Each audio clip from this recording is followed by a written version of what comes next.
Então, todos os estudos que nós formos fazer desta série, e hoje é o terceiro estudo, todos os estudos, sem exceção, nós estaremos observando as citações, os textos inspirados por Deus que nos dirigem aos últimos dias, mas principalmente nós olharemos e analisaremos esses textos e essas mensagens à luz do que o Senhor tem nos chamado para nós reagirmos, para nós vivermos em nossa vida pessoal, individual.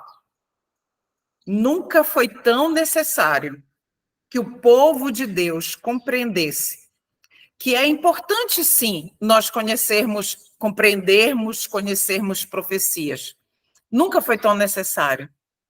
Mas mais necessário ainda, por mais que nenhum de nós aqui conhecesse nenhuma profecia, a não ser aquela que está dita em Mateus 24. Se fosse ali a profecia que fala da volta de Cristo e dos sinais da volta de Cristo, se de toda a Bíblia fosse a única coisa que nós conhecêssemos, Mateus 24, precisaríamos interpretar este capítulo e a mensagem dele para nós de forma a que a nossa resposta ao ler esse texto fosse: Senhor, o que o Senhor deseja de mim agora?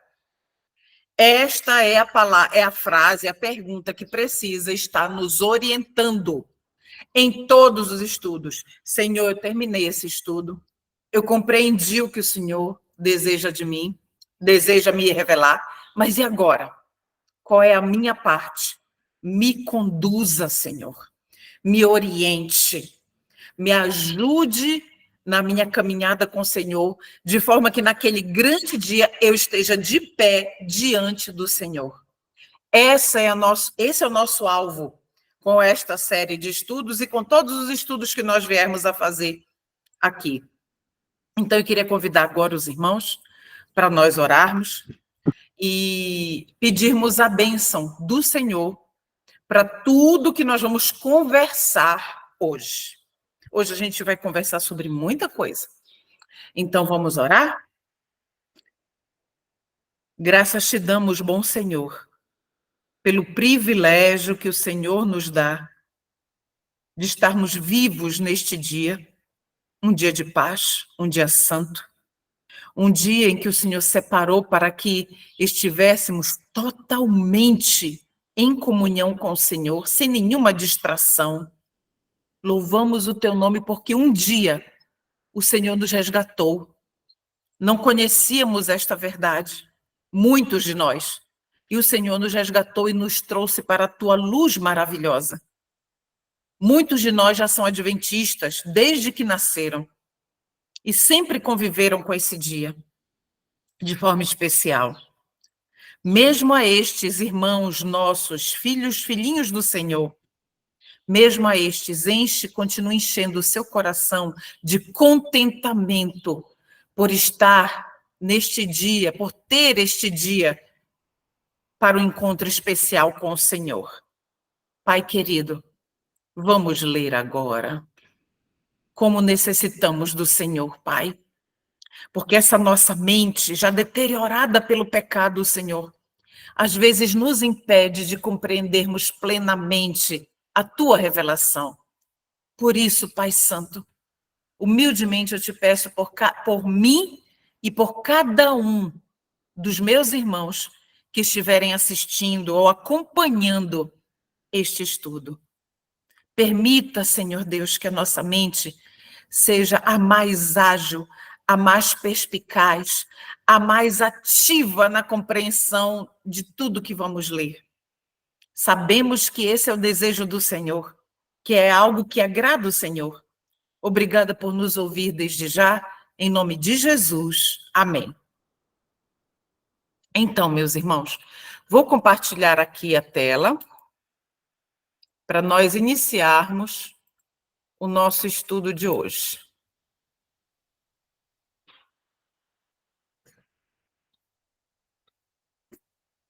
O tema do nosso estudo: Quando sucederão estas coisas? Quando sucederão estas coisas? Que o Senhor Deus nos ajude a entendermos tudo na perspectiva correta. Quando o Senhor Jesus Cristo faltava pouco tempo para o Senhor ser traído e ser entregue às autoridades eclesiásticas da época para ser maltratado, crucificado e morto. Mas antes disso tudo acontecer, os discípulos chegaram com Jesus e fizeram essa pergunta a ele. Então, os discípulos se reuniram ali em torno do mestre. Queridos, nós vamos precisar da Bíblia. Se você está com a sua Bíblia aí, deixa ela abertinha, aí já em... Perdão. Não em Mateus, deixem aberto em 1 Coríntios, por gentileza. Nós vamos precisar mais tarde. Então, os discípulos interrogaram a Cristo exatamente sobre o que aconteceria antes da volta dele, né? Então, ali estavam no Monte das Oliveiras, Pedro, João, Tiago, André, e fizeram uma pergunta ao Senhor Jesus.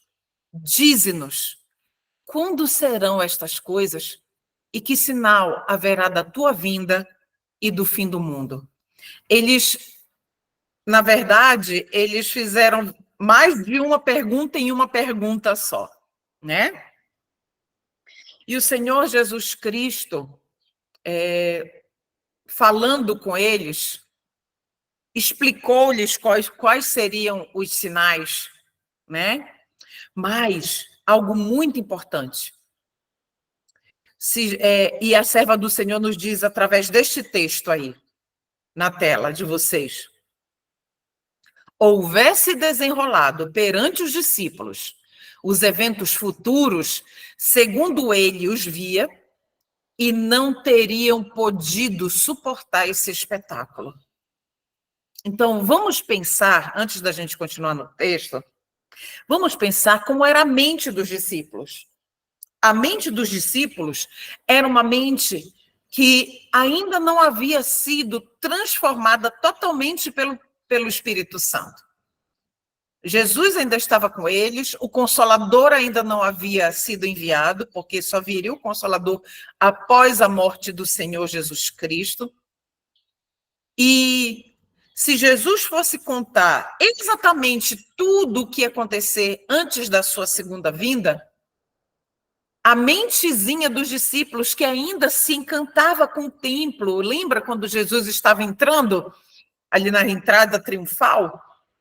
Em cima do burrinho, do jumentinho, as pessoas acenando, né, sacudindo as folhas, as palmeiras, colocando as suas capas no chão para ele passar por cima como rei, gritando, Hosana, Hosana ao filho de Davi, e de repente param em frente, próximo assim, onde fica em evidência o templo de Jerusalém, os raios solares, o sol batendo naquelas pedras de mármore branquíssimas.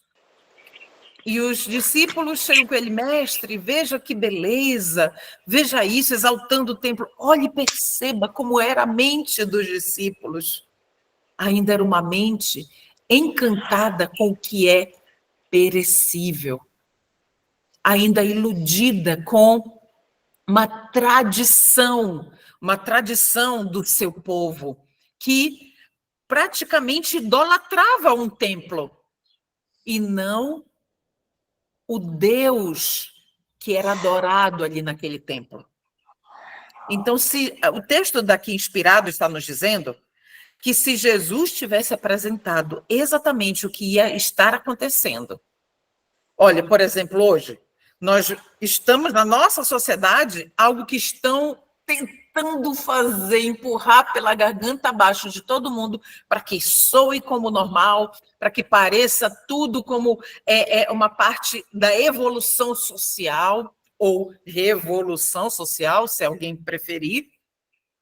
Mas a cultura woke, a ideologia de gênero, o feminismo, né, o marxismo,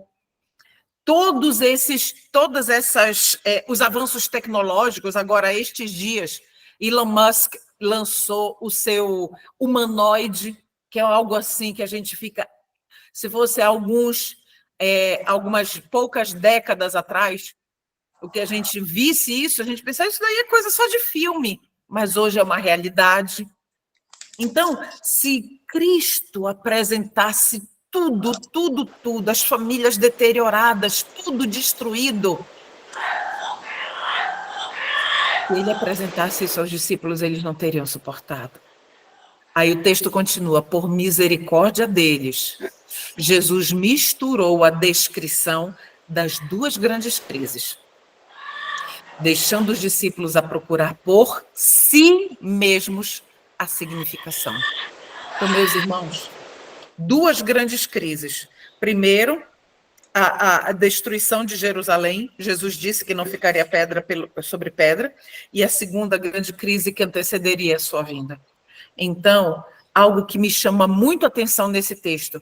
Perceba que, com certeza, esse texto você já leu em algum outro momento. Mas concentre agora nessa expressão aqui. Deixando aos discípulos o procurar por si mesmos a significação. Meus irmãos, nunca foi tão necessário na história do cristianismo, nós somos cristãos, nunca foi tão necessário que nós buscássemos por nós mesmos. Isso vai ficar mais evidente mais lá para frente. Mas chegou o tempo, meus irmãos, que nós não podemos delegar a nenhuma outra pessoa que nos conduza a mente. Vocês estão aqui neste momento me acompanhando e quem está falando sou eu. Mas não podemos, meus irmãos, nos deixar levar por nenhuma pessoa. Tenha ela um cargo eclesiástico ou não. Não importa. Seja uma pessoa leiga, como eu sou, seja um pastor, seja um ancião, seja quem for, um diácono, seja uma pessoa famosa no meio adventista, ela não está, nenhum destes está acima de Cristo Jesus.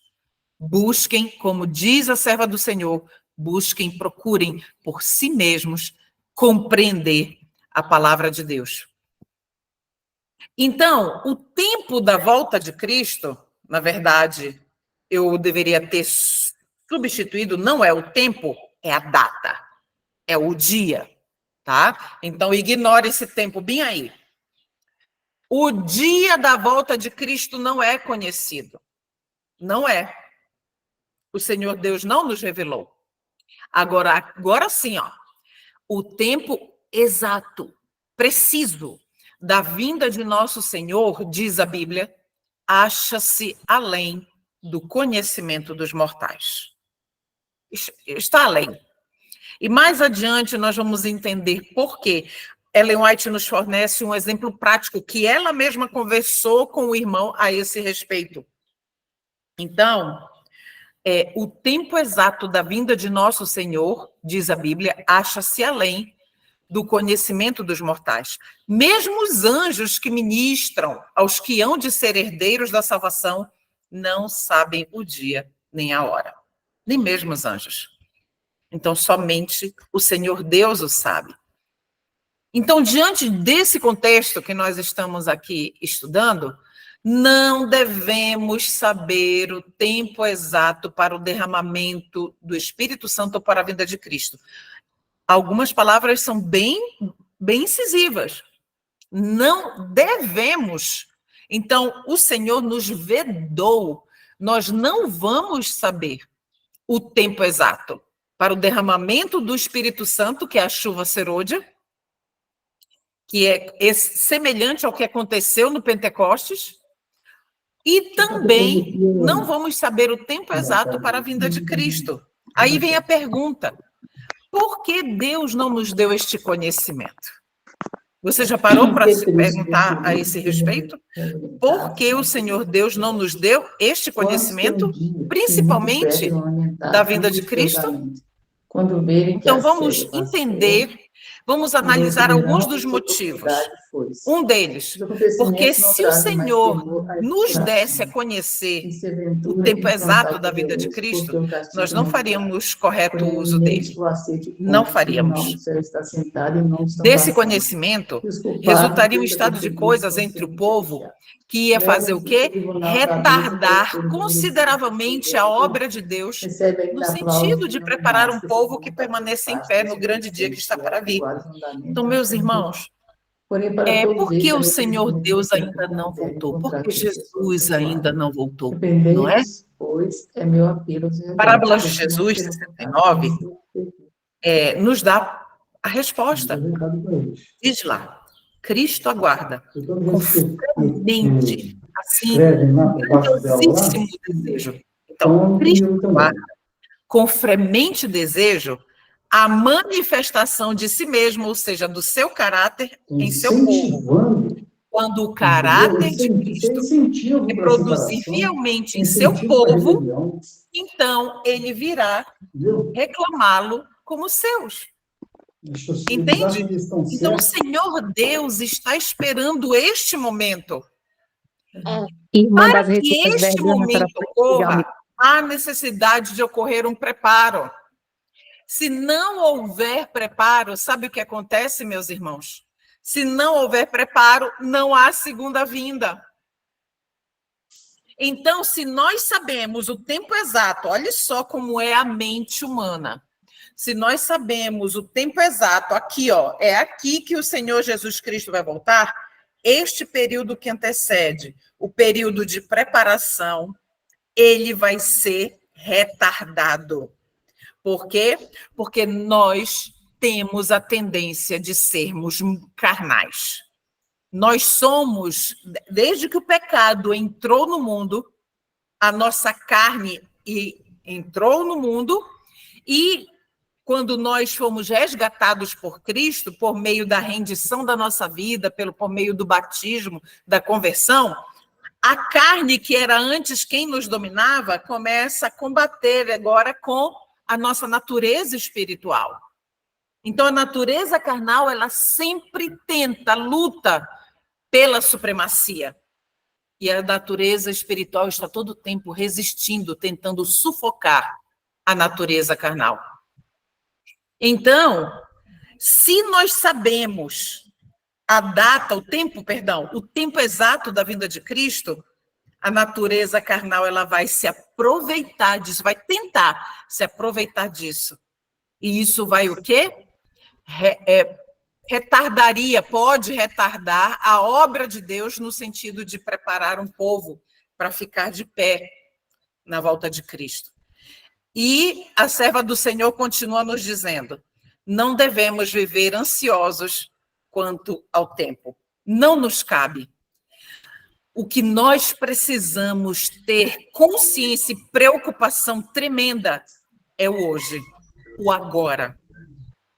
O hoje, o momento a momento.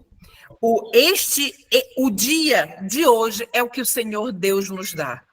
E é com este dia, é neste dia que nós precisamos batalhar com o Espírito Santo, ajudando o Espírito Santo na luta contra o próprio eu, na rendição da nossa vontade e de seguir a boa, santa e perfeita vontade de Deus no dia de hoje.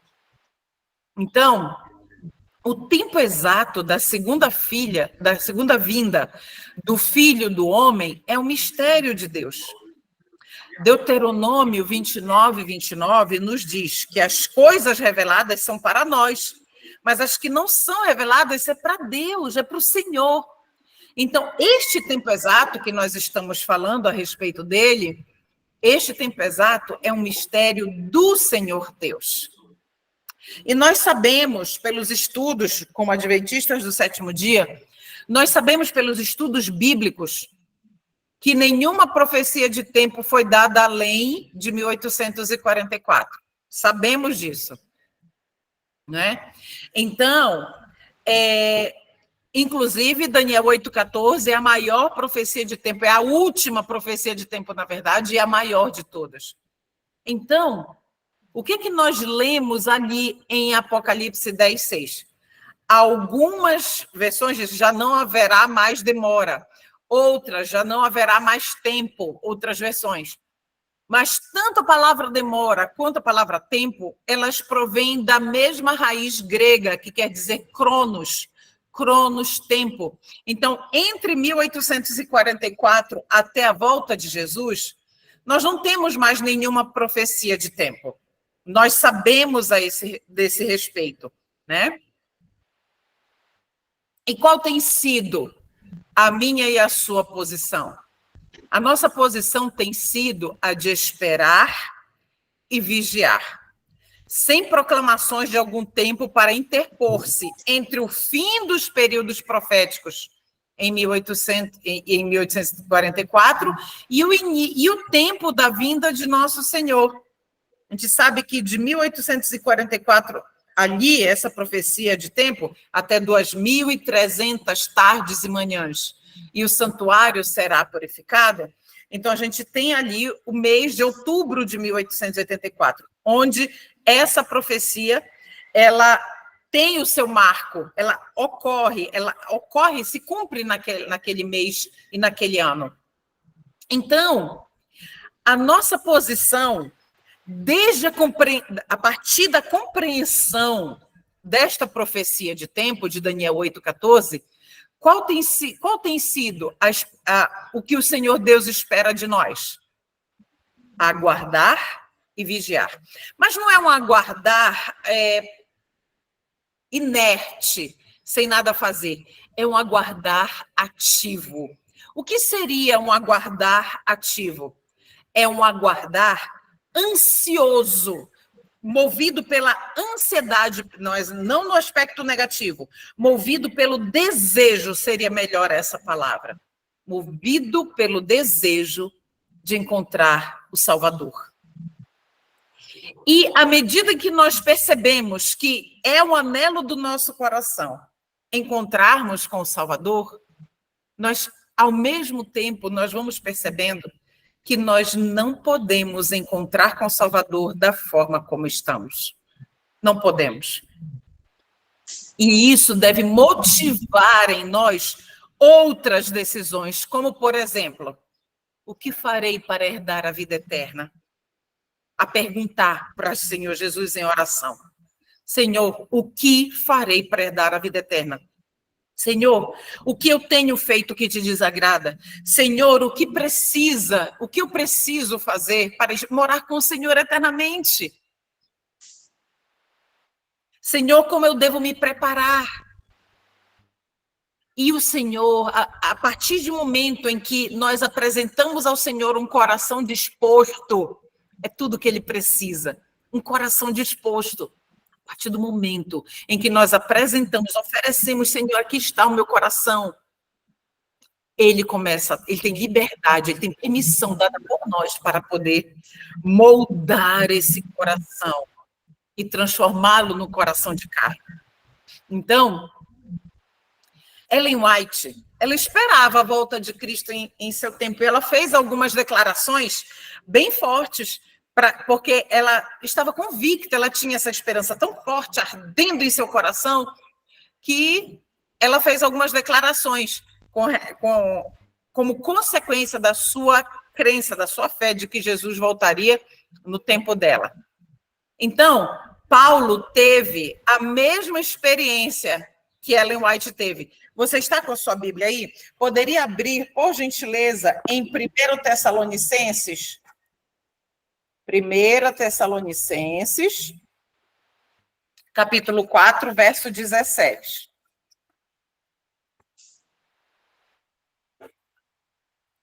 Olha como Paulo se expressa, falando sobre a vinda do Senhor, quando Jesus ressuscitar os mortos, estarão os vivos e os mortos que serão ressuscitados. Olha o que diz aqui no verso 17. Depois nós, os que estamos vivos e permanecemos, eu estou lendo na versão King James, seremos, olha só, tudo em primeira pessoa do plural, ele estava se colocando no meio, nós, ou seja, eu e vós, né? Seremos arrebatados juntamente com eles nas nuvens a encontrar o Senhor no ar, e assim estaremos para sempre com o Senhor. Então, Paulo tinha essa esperança, a mesma de Ellen White, de que Cristo voltasse no tempo deles. Eu fico pensando, irmãos, nós não podemos que outra geração venha após a nossa. Não podemos permitir. Precisamos, perguntando ao Senhor constantemente, Senhor, o que mais eu devo fazer?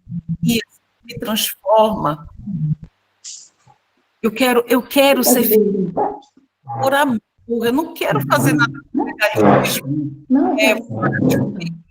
é uma regrinha que está lá escrito. Porque eu amo o Senhor. E eu sei que se eu comer determinadas coisas, eu vou estar entristecendo o meu coração. Então, Ellen White, Paulo, eles pensavam que vinham no seu tempo. Nós também, eu tenho certeza que você pensa isso também. Tenha você a idade que você tiver aí. Então, Paulo teve a mesma experiência que Ellen White. O tempo, o que eles perceberam? Que o tempo é curto. O tempo é curto.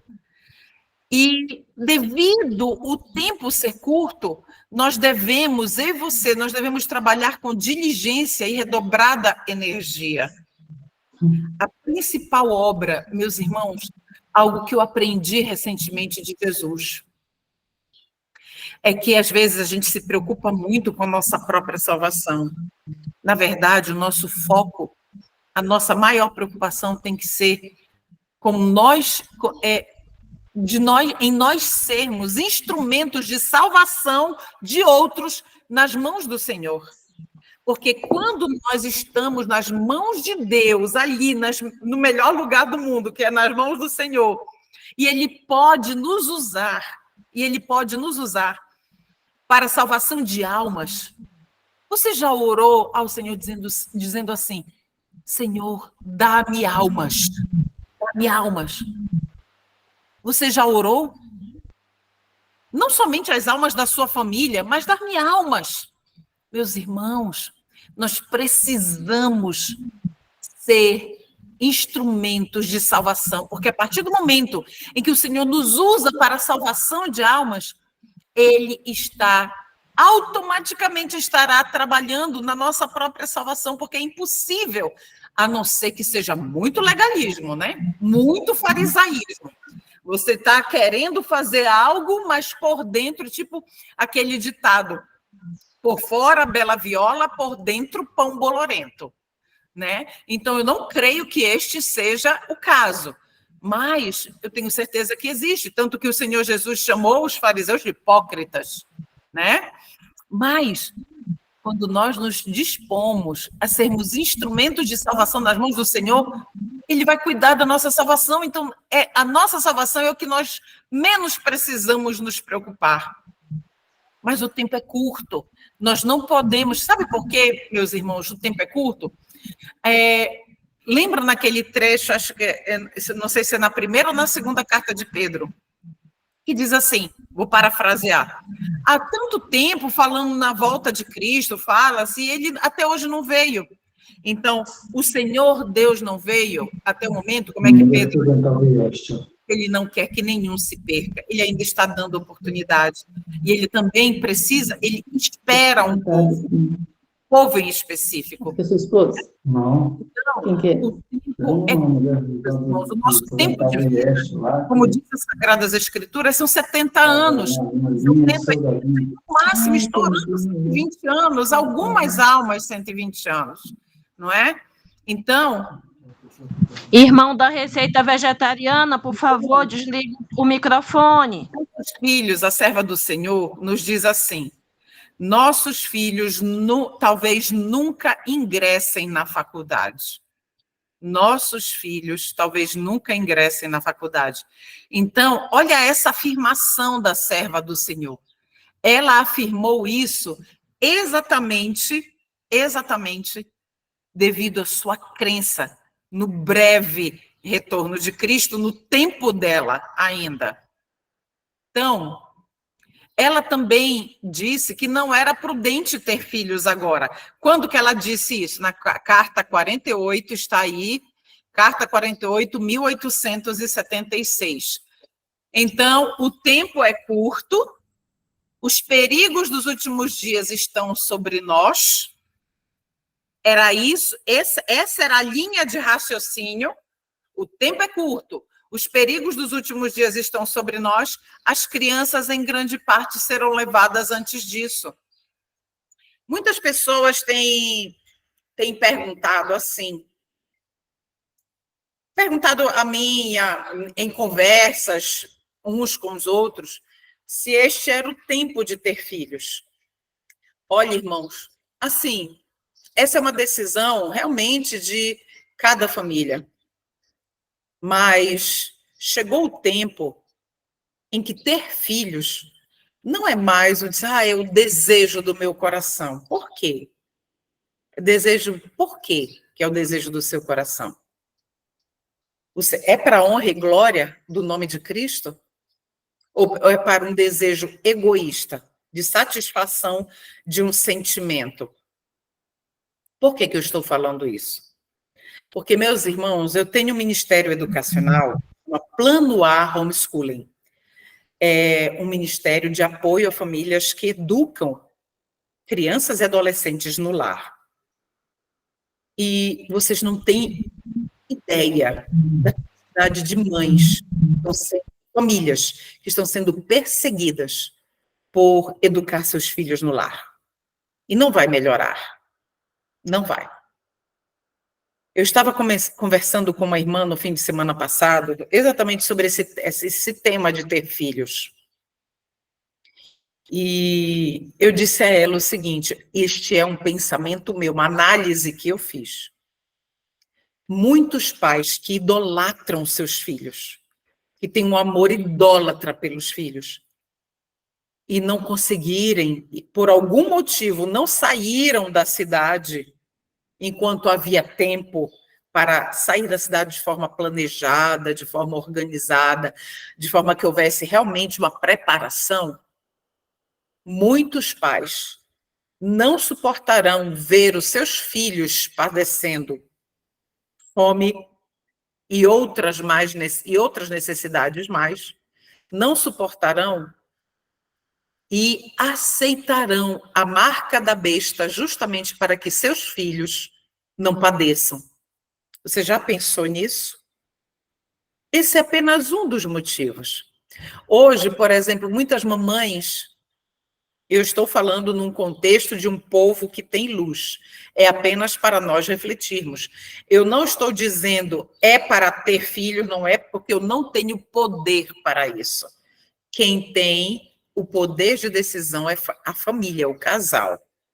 O que eu estou fazendo aqui é levantando possibilidades, montando cenários. É isso que eu estou fazendo, né? Então, muitas famílias, lindo, vamos ter um bebê, vamos planejar, vamos ter, tá? Nasce o bebê, lindo, primeiro aninho, segundo aninho, terceiro aninho. No quarto aninho, com 4 anos, é obrigatório neste país matricular os filhos na escola. E se não matricula e alguém denuncia, geralmente a denúncia tem sido muito frequentemente tem vindo da própria família, de vizinhos que se acham no direito de tomar a causa daquela criança abandonada, entre aspas, né? Fazem denúncias anônimas, vem o conselho tutelar, o conselho tutelar diz que tem que matricular, mas se a família não matricula, eles encaminham para o Ministério Público. Quando chega no Ministério Público, aí vem as multas pesadas e vem toda aquela pressão e tudo mais, e paga-se advogado e defesa, e isso e tal, e se prolonga, tirando a paz das famílias, enfim. Aqui é mais um outro cenário. O que nós precisamos ter em mente é que o tempo é curto e que os perigos dos últimos dias estão sobre nós e que, muito em breve, sim, é verdade, as crianças serão levadas por não suportarem o tempo de angústia que vai vir sobre nós. Então, aqui são alguns pontos para nós ponderarmos, né? Muito bem. Neste século do mundo, quando as cenas da história terrestre em breve hão de terminar, e estamos prestes a entrar no tempo da angústia total como nunca houve, quanto menor o número de casamentos realizados, tanto melhor para todos, homens e mulheres. Olhem só. Isso é a serva do Senhor falando também dentro deste contexto de brevidade do tempo. Então, mais uma vez, esta é uma decisão pessoal. Há um texto de Ellen White que ela fala de missionários já casados e missionários ter ou não ter filhos. O conselho para missionários que ela dá é para que não tenham, se os missionários são casados, para que eles não tenham filhos. Por quê? Porque quando a pessoa é solteira, ela é uma força dinâmica de trabalho, e aqui o nosso contexto é a causa de Deus, vamos colocar assim, e ela tem autonomia de ir e vir a hora que ela desejar. Quando ela se une a uma pessoa, quando ela se une em matrimônio, o que acontece? Essas duas pessoas já não vão a hora que quiserem, elas vão ter que chegar em um acordo para poder decidir se vão ou não vão, se fazem ou não fazem, se ficam ou não ficam. Então, já mudou um pouquinho o cenário. Mas quando tem-se filhos, o cenário muda radicalmente. Porque o foco daquele casal não é mais salvar almas lá fora, é edificar o caráter do filhinho ou da filhinha que nasceu. Entende? Ou seja, aquele casal que poderia ter sido uma potência na causa de Deus, um apoiando o outro, a causa de Deus perde para o campo missionário, porque a prioridade de todo e qualquer pai e mãe é o seu próprio lar. Este é o principal campo missionário. E qual é o resultado disso? Aí você pode dizer assim: ah, mas irmã, não é assim que tem que ser? Quem disse? O que tem que ser é o assim diz o Senhor, e a situação de cada família, de cada casal, de cada solteiro ou solteira, cada um tem uma situação e é Deus que vai conduzir. O que nós estamos colocando aqui são cenários para nós entendermos melhor que tomada de decisão precisamos fazer à luz do que Deus tem revelado. Ainda falando da demora da volta de Cristo, vamos entender melhor. Por que Cristo ainda não voltou? Nós já falamos um pouquinho sobre isso. Então, a longa noite de trevas é probante, mas em misericórdia é adiada amanhã, que é a vinda de Cristo. Porque se o Mestre viesse, quantos se achariam desapercebidos? Quantos se achariam desapercebidos? Porque lembram da parábola das virgens, das 10 virgens? Quantos estavam sonolentos ali? Todos em diferentes graus de sonolência, uns mais graves do que outros, né? Então, é em misericórdia. Então, meus irmãos, alguns sinais. Incredulidade. O que a incredulidade fez no meio do povo de Deus? A incredulidade afastou o antigo Israel da terra de Canaã por 40 anos. Hoje, nós somos o Israel espiritual. A incredulidade continua nos afastando de Canaã, da Canaã celestial, por tanto tempo. E sucessivas gerações têm sido levantadas para tentar resgatar os princípios verdadeiros da palavra de Deus. Então, em que sentido a incredulidade tem afastado o povo de Deus da Canaã celestial?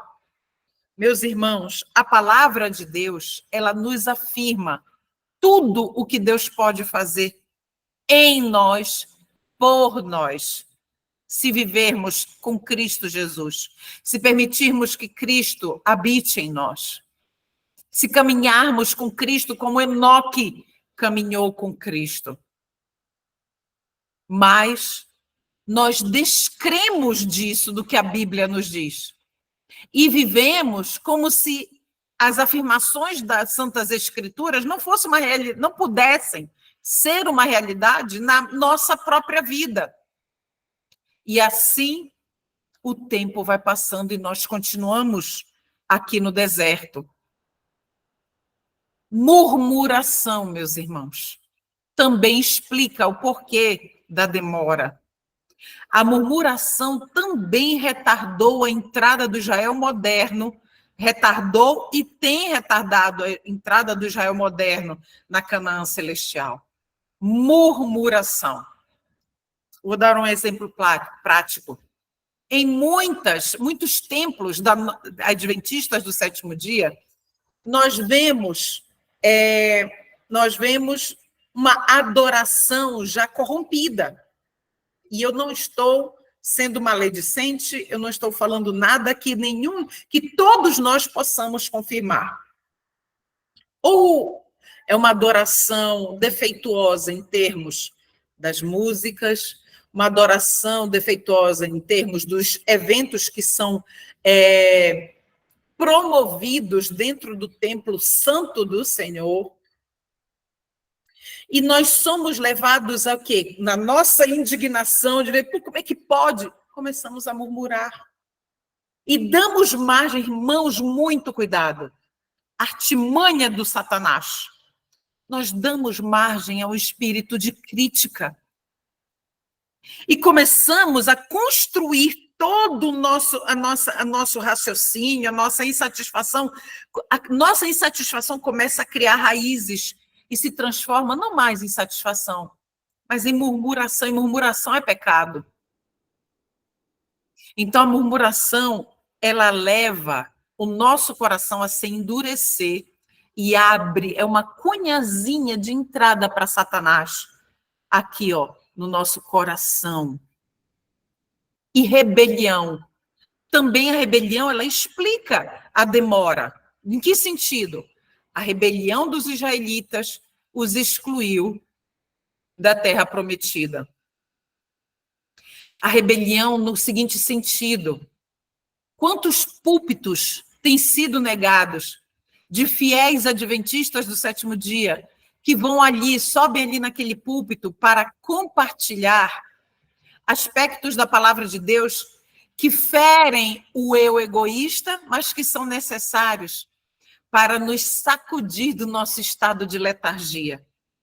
E aí vem a rebelião, diz, não, tal pessoa não sobe mais no púlpito, tal pessoa não está proibido de pregar, e começa um processo ali de difamação.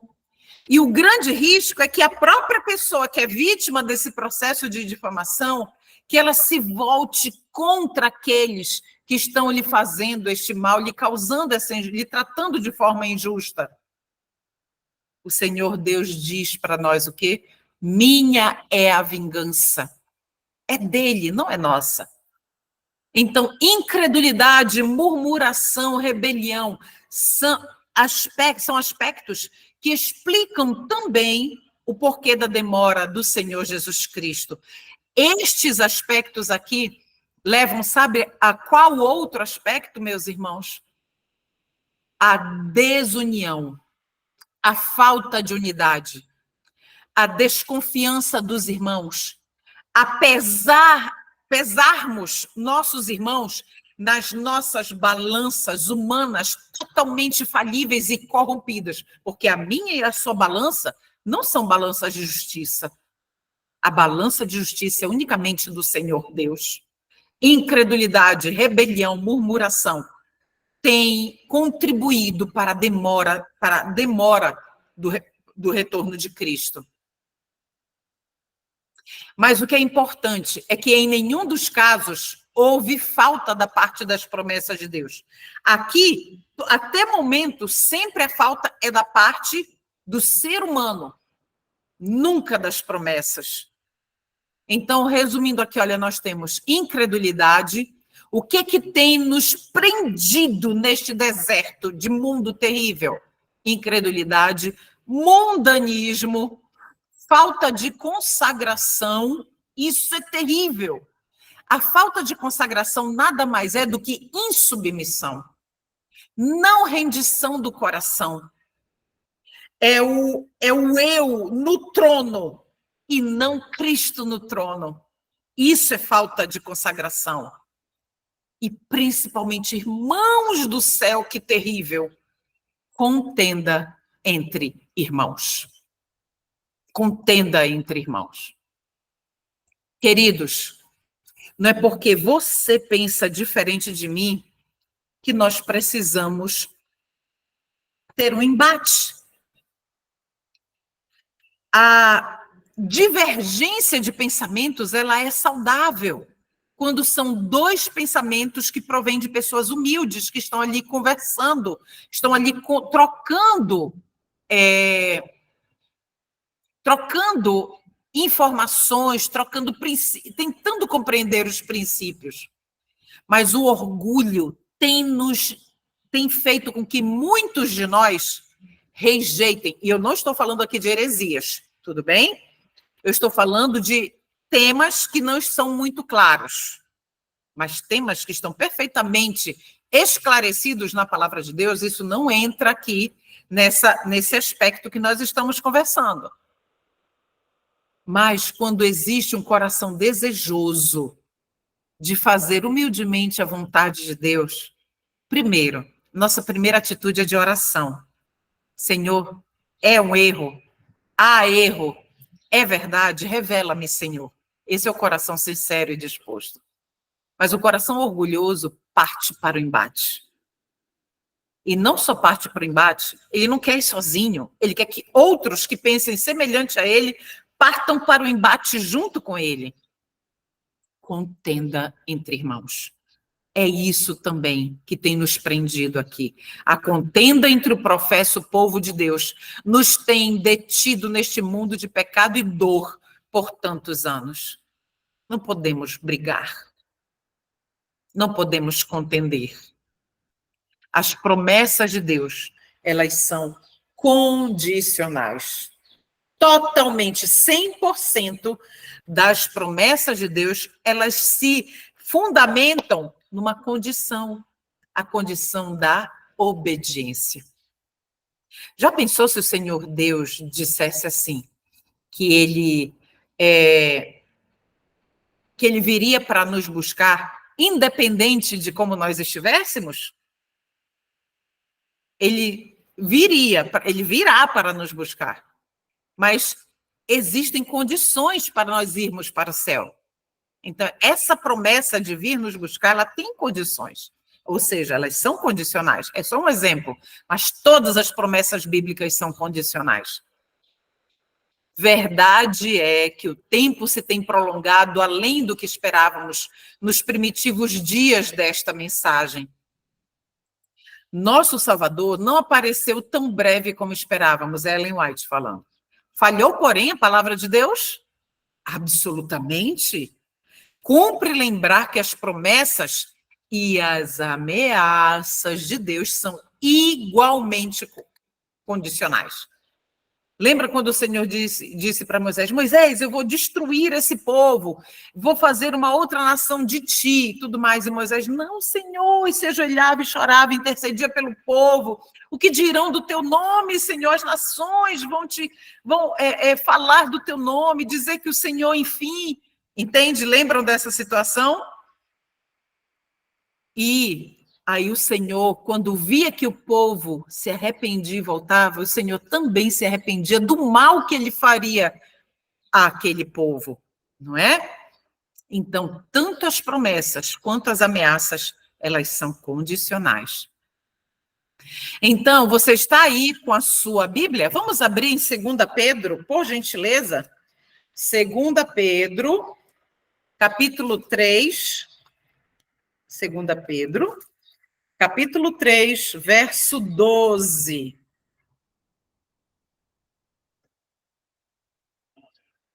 Que diz o seguinte: portanto, é Pedro falando, inspirado pelo Espírito Santo, não serei negligente em lembrar-vos a despeito destas coisas, embora as saibais e estejais estabelecidos na verdade presente, né?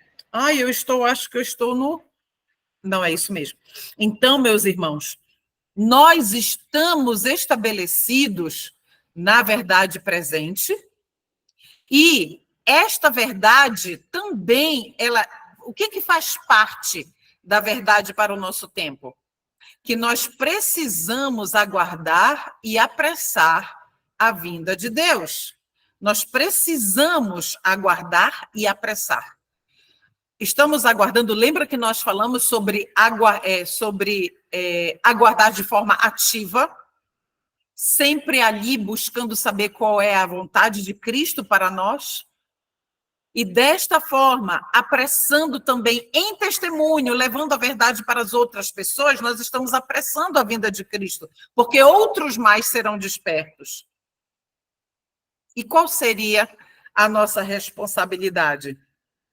Nós temos aqui 3 aspectos inicialmente: aguardar, apressar e preparar. Vamos ver cada uma delas. Aguardar. Nós devemos esperar pacientemente pela volta de Cristo. É uma espera ativa. Devemos apressar a volta do Senhor. Temos o poder de acelerar a volta de Cristo por meio da pregação do Evangelho. Muito importante. Pregar em testemunho para todas as nações. É impossível pregar sobre algo que não se vive. Aliás, é possível sim, mas destituído de poder. A teoria, vamos ver já já, mais para diante a gente vai ler sobre isso. E precisamos nos preparar, é nossa responsabilidade estar prontos para o grande dia de Deus. Nós temos... Agora vem a pergunta: como nós nos preparamos? Primeiro, pregando a Cristo crucificado. Irmãos, poderiam abrir, por gentileza, 1 Coríntios, nós vamos ler 5 versículos. 1 Coríntios, por gentileza. 1 Coríntios, capítulo 2, nós vamos ler do verso 1 até o verso 5. E diz assim, Paulo falando: e eu, irmãos, quando eu fui até vós, não fui com excelência de discurso ou de sabedoria, declarando-vos testemunho de Deus. Verso 2. Porque, Paulo dizendo, porque eu decidi não saber coisa alguma entre vós, senão a Jesus Cristo e este crucificado. Meus irmãos, é assim que nós nos preparamos. Queridos, nós temos tido pouca comunhão com Jesus Cristo. Paulo diz assim, continua dizendo no verso 3, e eu estive convosco em fraqueza e em temor e em grande tremor. E meu discurso e a minha pregação não estavam em palavras persuasivas de sabedoria humana. Aqui está a chave. Paulo está dizendo, bem aqui, vamos parar bem aqui. Paulo está dizendo aqui que a pregação dele não estava não se baseava em palavras bonitas, eloquentes, persuasivas, mas onde estava a pregação de Paulo fundamentada? Em demonstração do espírito de poder, ou seja, o que Paulo falava era fruto da sua comunhão pessoal, meus irmãos. Era fruto da sua vivência experimental com o Salvador. Por isso Paulo tinha poder, porque o Espírito habitava nele e agia por meio dele. Ele sabia a quem ele estava pregando, ele conhecia Cristo pessoalmente. E eu e você, entende? Verso 5, para que a vossa fé não esteja na sabedoria dos homens, mas no poder de Deus. É aí que deve estar fundamentada a minha e a sua fé. Em Cristo Jesus, a rocha da nossa salvação. Entende, meus irmãos? É este Jesus que eu e você precisamos proclamar. Como nos preparamos? Compreendendo, olha aqui o item 2, compreendendo que o poder espiritual não está na sabedoria humana. Acabamos de ler isso aqui. O poder espiritual não está em nenhuma palestra do YouTube, não está em nenhum estudo no YouTube, está aqui, meus irmãos. Aqui está a sabedoria, o poder está aqui, não em seres humanos falíveis. Como nos preparamos? Compreendendo o que significa comer a carne e beber o sangue de Cristo. Eu deixo uma pergunta aqui para os meus irmãos. Este tem sido o foco das minhas meditações pessoais. O que significa? Eu vou dar um tempo, vou dar alguns segundos, eu vou fazer uma pergunta assim. Você que está assistindo aqui este estudo, você consegue explicar com clareza o que significa na sua vida comer a carne e beber o sangue de Cristo?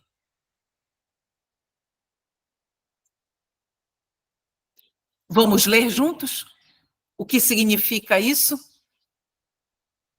Primeiro, vamos entender o que Ellen White nos fala de 1 Coríntios 2, de 1 a 5. Este é o comentário que ela faz destes 5 versículos da Bíblia que nós lemos agora. Vamos ler e entender. Paulo, vamos falar de Paulo. Paulo adotou um estilo oratório em sua pregação. Queridos, Paulo era um fenômeno da oratória. Ele cativava o seu público quando ele falava. Ele era persuasivo, eloquente, ele tinha o dom da palavra. Ele era homem apto a falar perante reis, perante os grandes e sábios homens de Atenas. E seus conhecimentos intelectuais, sua capacidade intelectual, seus conhecimentos foram-lhe com frequência de muito valor em preparar o caminho para o evangelho.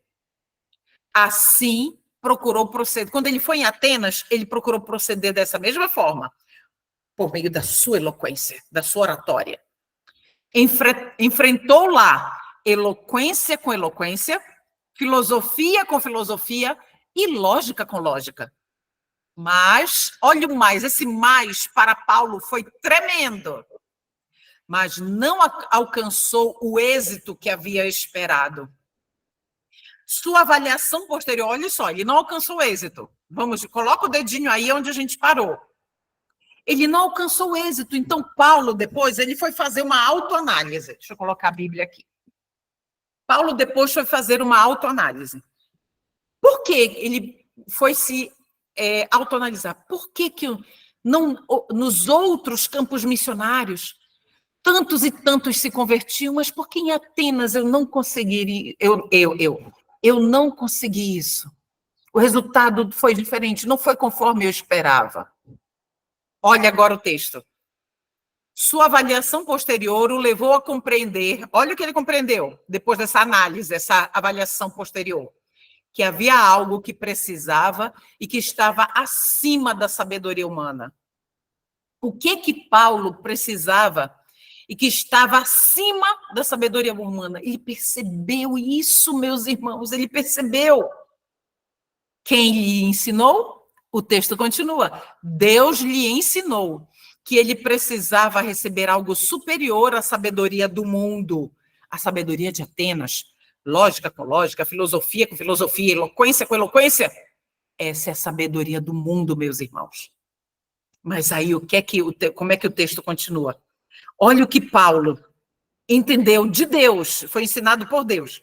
Devia receber seu poder de uma fonte mais elevada para convencer e converter os pecadores de suas culpas.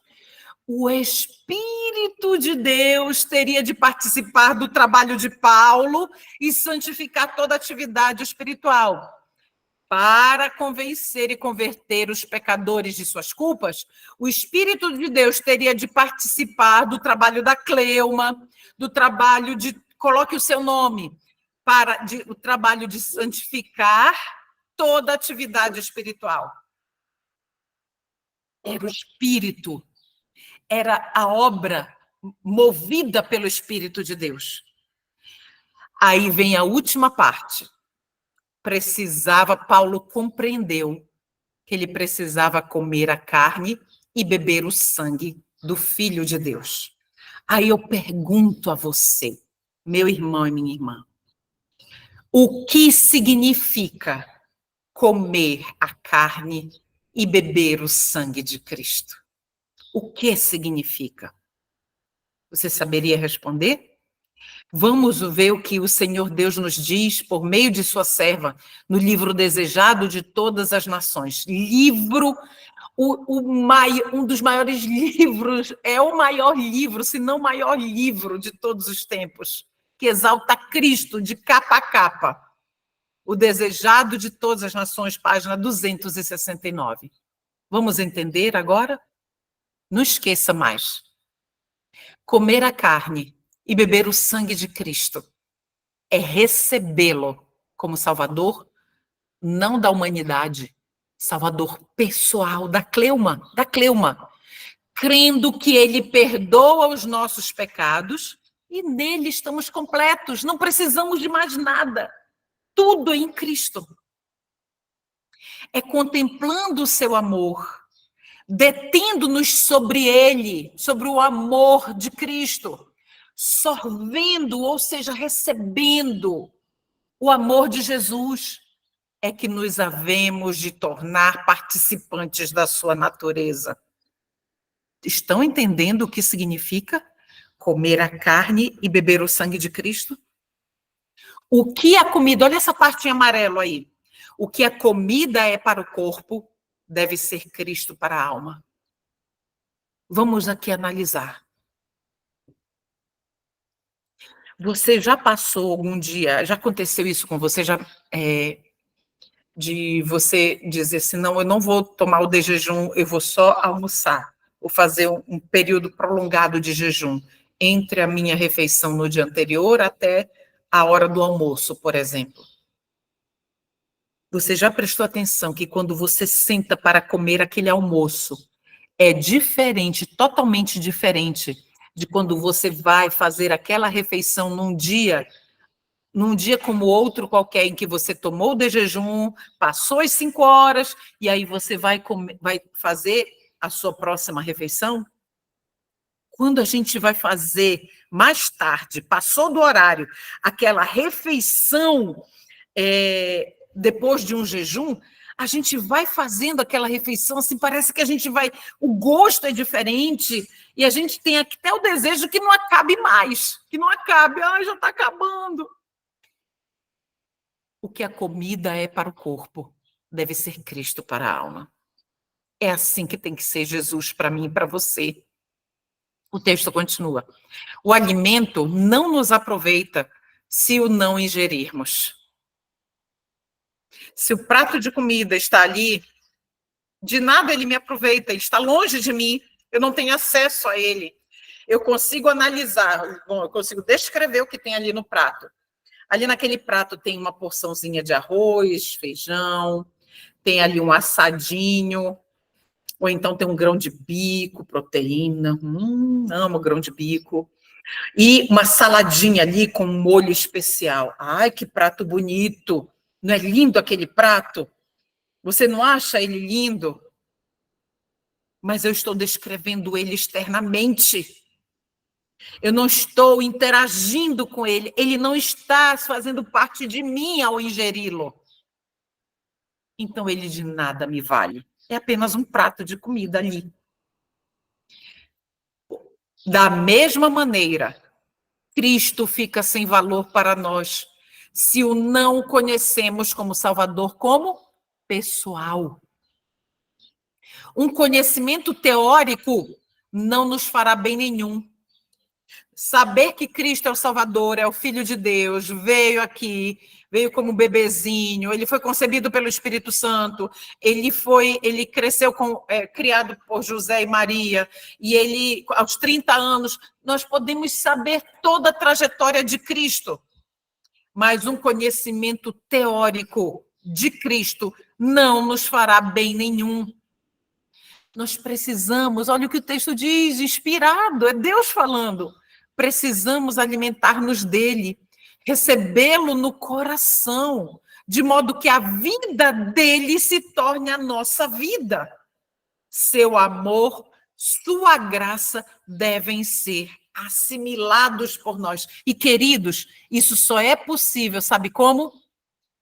Com a comunhão pessoal com Cristo. João, já idosinho, as pessoas sabiam que ele era um discípulo de Cristo, só de vê-lo andar, de ver como ele tratava as pessoas. Vocês já viram que tem filhos que andam igualzinho o pai ou igualzinho a mãe? Sabe o que é isso, meus irmãos? Convivência. Comunhão. Convivem tanto, estão ali juntos todo o tempo, que um se confunde com o outro. Nós precisamos chegar a este ponto com o nosso Salvador. Devemos ter em mente o grande dia de Deus. Devemos ter em mente. Olha esse diálogo entre Ellen White, porque é perigoso. Nós estamos falando de preparo. E agora, lembra logo no início que nós não devemos, a serva do Senhor afirmou que nós não devemos saber o tempo exato da vinda de Cristo, e este diálogo entre Ellen White e um irmão ilustra isso perfeitamente. Olha só, um irmão me disse, irmão White, acha que o Senhor virá dentro de 10 anos? Ellen White falou, que diferença fará para o irmão se ele vier dentro de 2, 4 ou 10 anos? Ora, disse ele, penso que, em alguns aspectos, eu agiria de modo diferente do que faço agora, se soubesse que o Senhor viria dentro de 10 anos. O que o irmão faria? Perguntou Ellen White. Ora, eu venderia minha propriedade, começaria a examinar a palavra de Deus, procuraria advertir as pessoas e levá-las a se prepararem para a sua vinda e suplicaria a Deus que eu estivesse preparado para o encontro com ele. Então perguntei, Ellen White, se soubesse que o Senhor não viria dentro de 20 anos, viveria de maneira diferente? Olha a resposta dele. Penso que sim. Então, meus irmãos, nós temos uma reflexão aqui com relação a esse diálogo, uma reflexão, uma lição. Quão egoísta era a expressão de que levaria uma vida diferente caso soubesse que o seu Senhor viria dentro de 10 anos. Queridos, a gente pode estar pensando assim, esse homem é, como diz o texto, egoísta. Queridos, eu e você. Está descrevendo eu e você, o nosso pior. Quantos e quantos não dizem, eu não quero que Jesus volte porque eu ainda quero casar. Ah, eu não quero que Jesus volte porque eu ainda não tenho meu emprego dos sonhos, porque eu ainda não fiz faculdade, porque eu ainda não fiz pós-graduação, porque eu ainda não consegui meu carro. Egoísmo, egoísmo, egoísmo. Totalmente egoísmo. Pois bem, Enoque andou 300 anos com Deus. 300. E Enoque não tinha ideia que ele seria trasladado. Ele viveu com Deus, porque o que era mais prazeroso, o que se tornou mais prazeroso, o que se tornou tudo na vida de Enoque, era o caminhar com Deus, momento a momento. E qual é a lição para nós? Isto é uma lição para nós, a fim de que andemos cada dia com Deus. E não estaremos seguros se não esperarmos e vigiarmos. Vigiarmos a quem, queridos? Vigiarmos primeiro a nós mesmos. Primeiro e antes de mais nada, a nós mesmos. Estamos caminhando agora para o final. Estamos diante de importantes e solenes acontecimentos. As profecias estão em cumprimento. Uma estranha e acidentada história está sendo registrada nos livros do céu.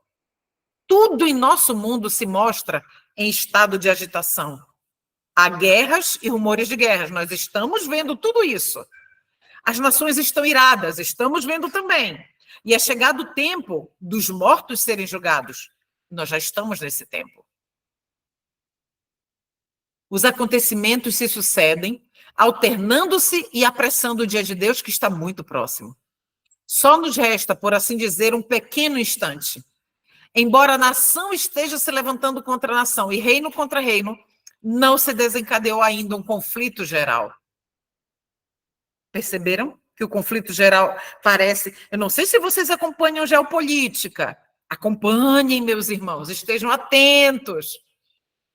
Então, nós conseguimos ver claramente os ventos sendo segurados. Então, não se desencadeou ainda um conflito geral. As peças ainda estão sendo movimentadas no tabuleiro, né, do conflito entre as nações. Os 4 ventos sobre os 4 cantos da terra ainda estão sendo retidos até que os servos de Deus estejam assinalados na testa. Então, as potências do mundo hão de mobilizar as forças para a última grande batalha. Isso está em Testemunhos para a Igreja, volume 6, página 14. Tudo está se organizando para esta última grande batalha. Estejamos atentos, irmãos. Assombrosas cenas se estão desdobrando diante de nós. E em tal tempo, é preciso que a vida do povo professo de Deus seja um vivo testemunho. Queridos, vamos agora unir tudo que nós estamos estudando desde o início, agora do estudo de hoje, passando pelo comentário de Ellen White de 1 Coríntios 2, de 1 a 5, e do comentário do desejado do que Deus nos revela por meio do desejado de todas as nações, falando da importância da nossa comunhão experimental, pessoal com o Senhor Jesus Cristo, que é daí que vem o poder para a nossa pregação e para convencer e converter da culpa as pessoas. Nós lemos tudo isso, mas olha o que está dizendo aqui no Lar Adventista, 519. Assombrosas cenas se estão desdobrando diante de nós. Nós temos visto. E em tal tempo, agora, é preciso que a vida do professo povo de Deus, minha e sua vida, seja o quê? Um vivo testemunho. De modo que o mundo, primeiro os outras pessoas dentro do nosso lar e as pessoas fora, depois, veja que neste século, quando o mal espalha-se por toda parte, existe ainda um povo que põe de lado a própria vontade para fazer a vontade de Deus. Você não diz amém? Você deseja fazer ou já faz parte desse povo que coloca a sua vontade de lado para fazer a vontade de Deus? E o texto finaliza assim: povo em cujo coração e vida se acha escrita a sua lei. A lei nada mais é do que a transcrição do caráter de Deus. A lei só tem uma única função, não é de nos purificar do pecado. A lei só tem a única função de nos levar a Jesus, que é o único capaz de curar a chaga do nosso pecado. E é esta lei, este caráter que está inscrito no coração deste povo. Entende, meus irmãos? Meus queridos, nós, que eu e você, sejamos esse povo. Não é que nós possamos ser, que nós sejamos agora, neste momento, esse povo. Que nós tomemos essa decisão individual, hoje, de estarmos na presença do Senhor constantemente. De tal forma que a minha vida e a sua vida, a nossa vida, ela esteja tão interligada com a vida de Jesus, que as pessoas, a nos verem caminhando, digam: lá vai a Cleuma, ela tem estado com Cristo. Coloque o seu nome. Lá vai a Bárbara, lá vai a Adriana, lá vai a Ilma, lá vai o Rodolfo, lá vai a Socorro, lá vai o José Murilo, lá vai o Rony. Ela tem estado com Jesus. Meus irmãos, não há maior glória do que esta. Vamos nos preparar, falta pouco. Não esmoreça, não desista. Vamos seguir com o Mestre. Vamos intensificar a nossa comunhão com Cristo nas madrugadas. É isso que Deus espera de nós. Vamos orar? Pai nosso que está nos céus, exaltado e glorificado seja o nome do Senhor de eternidade a eternidade, porque o Senhor é maravilhoso e não desiste de nós. Obrigada por esse estudo, Senhor. Ainda faltam 17, é bem verdade, mas estamos sendo grandemente edificados, Senhor, pelas tuas verdades reveladas. Louvado e bendito seja o Senhor por mais esta oportunidade, por mais este alerta, Senhor, para que possamos analisar como Paulo se analisou, fez uma análise de sua vida ali depois que ele saiu de Atenas, porque não deu certo, Senhor, e ele entendeu exatamente o que faltava, o poder vindo do Espírito de comunhão, da comunhão com Cristo. É isso que precisamos. É isso tudo que precisamos. Obrigada por nos ouvir, por nos abençoar com estes textos, com essas reflexões. Em nome de Jesus, amém.